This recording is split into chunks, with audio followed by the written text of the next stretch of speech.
बहू कहाँ मर गई? अंदर से आवाज आई। जिंदा हूं माँ जी। तो फिर मेरी चाय क्यों अभी तक नहीं आई? कब से पूजा करके बैठी हूं। ला रही हूं माँ जी। बहू चाय के साथ भजिया भी ले आई।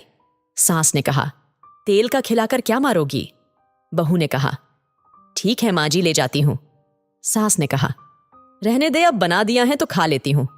सास ने भजिया उठाई और कहा, कितनी गंदी भजिया बनाई है तुमने। बहू ने कहा, माँ जी मुझे कपड़े धोने हैं, मैं जाती हूं। बहू दरवाजे के पास छिपकर खड़ी हो गई। सास भजिया पर टूट पड़ी और पूरी भजिया खत्म कर दी। बहू मुस्कुराई और काम पर लग गई। दोपहर के खाने का वक्त हुआ। सास ने फिर आवाज लगाई, कुछ खाने को मिलेगा। बहू ने आवाज नहीं दी। सास फिर चिल्लाई, भूखे मारोगी क्या? बहू आई, सामने खिचड़ी रख दी। सास गुस्से से, ये क्या है, मुझे नहीं खाना इसे। ले जाओ। बहू ने कहा, आपको डॉक्टर ने दिन में खिचड़ी खाने को कहा है, खाना तो पड़ेगा ही। सास मुंह बनाते हुए, हाँ तू मेरी मां बन जा। बहू फिर मुस्कुराई और चली गई। आज इनके घर पूजा थी। बहू सुबह 4 बजे से उठ गई। पहले स्नान किया, फिर फूल लाई और माला बनाई। रसोई साफ की, पकवान और भोज बनाया। सुबह के 10 बज गए। अब सास भी उठ चुकी थी। बहू अब पंडित जी के साथ भगवान के वस्त्र तैयार कर रही थी। आज ऑफिस की छुट्टी भी थी और उनके पति भी घर पर थे। पूजा शुरू हुई। सास चिल्लाती, बहू ये नहीं है, वो नहीं है। बहू दौड़ी दौड़ी आती और सब करती। अब दोपहर के 3 बज गए थे। आरती की तैयारी चल रही थी। पंडित जी ने सबको आरती के लिए बुलाया और सबके हाथों में थाली दी। जैसे ही बहू ने थाली पकड़ी, थाली हाथों से गिर पड़ी। शायद भोज बनाते हुए बहू के हाथों में तेल लगा था, जिसे वो पोंछना भूल गई थी। सारे लोग तरह तरह की बातें करने लगे। कैसी बहू है, कुछ नहीं आता, एक काम भी ठीक से नहीं कर सकती, ना जाने कैसी बहू उठा लाए। एक आरती की थाली भी संभाल नहीं सकी। उसके पति भी गुस्सा हो गए, पर सास चुप रही, कुछ नहीं कहा, बस यही बोल के छोड़ दिया, सीख रही है, सब सीख जाएगी धीरे धीरे। अब सबको खाना परोसा जाने लगा। बहू दौड़ दौड़ के खाना देती, फिर पानी लाती। करीब 70-80 लोग हो गए थे। इधर 2 नौकर और बहू अकेली फिर भी वहां सारा काम बहुत ही अच्छे तरीके से करती। अब उसकी सास और कुछ आस पड़ोस के लोग खाने पर बैठे। बहू ने खाना परोसना शुरू किया। सबको खाना दे दिया गया। जैसे ही पहला निवाला सास ने खाया, तुमने नमक ठीक नहीं डाला क्या? एक काम ठीक से नहीं करती, पता नहीं मेरे बाद कैसे ये घर संभालेगी। आस पड़ोस वालों को तो जानते ही हो ना साहब, वो बस बहाना ढूंढते हैं नुक्स निकालने का। फिर वो सब शुरू हो गए, ऐसा खाना है, ऐसी बहू है, ये वो वगैरह वगैरह। दिन का खाना हो चुका था। अब बहू बर्तन साफ करने नौकरों के साथ लग गई। रात में जगराता का कार्यक्रम रखा गया था। बहू ने भी 1-2 गीत गाने के लिए स्टेज पर चढ़ी। सास जोर से चिल्लाई, मेरी नाक मत कटा देना, गाना नहीं आता तो मत गा, वापस आ जा। बहू मुस्कुराई और गाने लगी।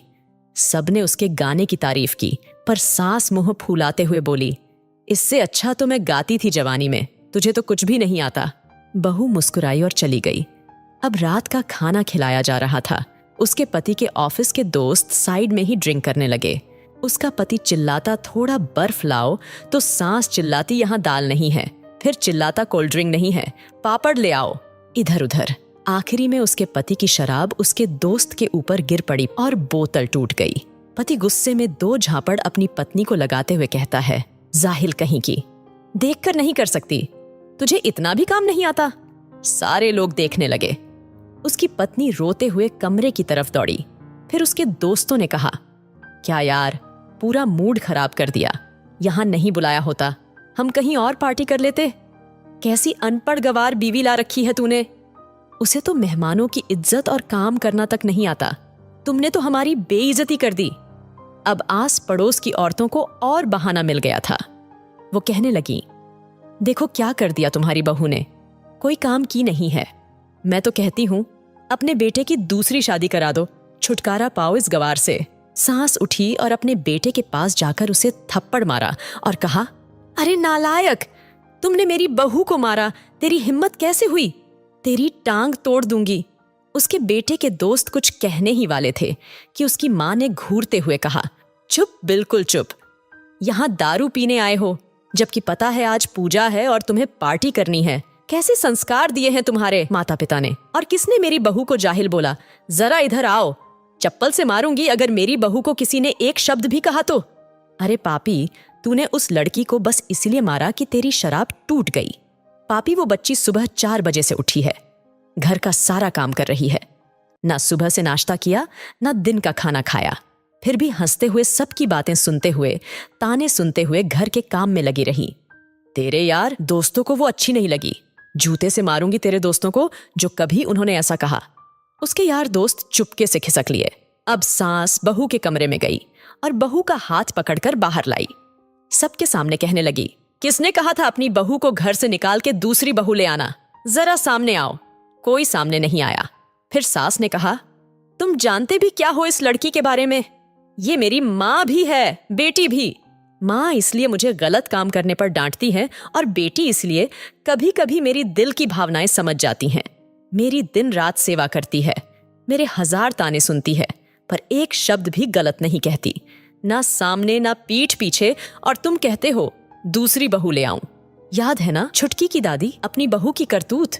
सास ने गुस्से से पड़ोस की महिला को कहा, अभी पिछले हफ्ते ही तुम्हें मियाँ बीवी भूखे छोड़ घूमने चले गए थे। मेरी इसी बहू ने 7 दिनों तक तुम्हारे घर पर खाना पानी, यहाँ तक कि तुम्हारे पैर दबाने जाती थी, और तुम इसे जाहिल बोलती हो।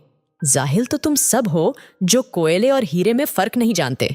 अगर आइंदा मेरी बहू के बारे में किसी ने एक लफ्ज भी बोला तो मुझसे बुरा कोई नहीं होगा, क्योंकि ये मेरी बहू नहीं, मेरी बेटी है। बहू सिसकियां लेते हुए फिर कमरे में चली गई। सास ने एक प्लेट उठाई और भोजन परोसा, फिर बहू के कमरे में खुद ले गई। सास को भोजन लाते देखा तो बहू ने कहा, अरे माँ जी, आप क्या कर रही हो? मैं खुद ले लेती। सास ने प्यार से ताना मारते हुए कहा, डर मत, इसमें जहर नहीं है, मार नहीं डालूंगी तुझे। तुझे निस्सास चाहिए होगी, पर मुझे अभी भी तू ही मेरे घर की बहू चाहिए। बहू ने अपनी सास को रोते हुए गले से लगा लिया। सास भी रो दी पहली बार और कहा, चल खाना खा ले। फिर मजाक करते हुए कहा, फिर मेरे पैर दबाने चले आना, और ये ख्याल मन में मत लाना कि सास पैर बोलती है। किसी दिन मैं इसका गला दबा दूंगी, क्योंकि कभी मैं भी यही सोचती थी। दोनों खूब हंसने लगती हैं। कुछ रिश्ते बहुत मीठे होते हैं, बस बातें कड़वी होती हैं।